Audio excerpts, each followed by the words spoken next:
अमरीकी सदर Donald Trump ने आबनाए हुर्मुज़ में जारी प्रोजेक्ट फ्रीडम को आर्जी तौर पर रोकने का ऐलान करते हुए दुनिया भर को हैरान कर दिया है, जिसे ईरान के साथ मुमकिना तारीखी मुआहिदे की जानिब अहम पेशरफ करार दिया जा रहा है।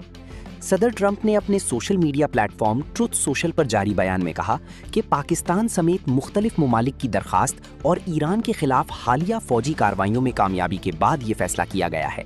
उनके मुताबिक ईरान के नुमाइंदों के साथ एक मुकम्मल और हतमी मुआहिदे की जानिब नुमायां पेशरफ्त हो चुकी है।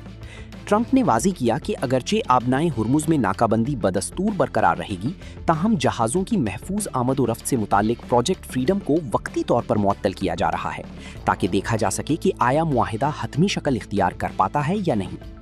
दिफाई माहिरीन के मुताबिक ये इक़दाम खित्ते में कशीदगी कम करने की एक बड़ी कोशिश हो सकती है, जबकि आलमी मंडियों खुसूसन तेल की तरसील पर इसके असरात गहरे हो सकते हैं। याद रहे कि आबनाए हुर्मुज़ दुनिया की अहम तरीन गुजरगाहों में शुमार होती है, जहां से आलमी तेल की बड़ी मिक़दार गुजरती है। इधर सिफारती हल्के इस पेशरफ्त को ईरान और अमरीका के दरमियान मुमकिना डेडलॉक के खात्मे की अलामत करार दे रही हैं, ताहम सूरत हाल ताहाल गैर यकीनी है और आइंदा चंद दिन इंतहाई अहम समझे जा रहे हैं।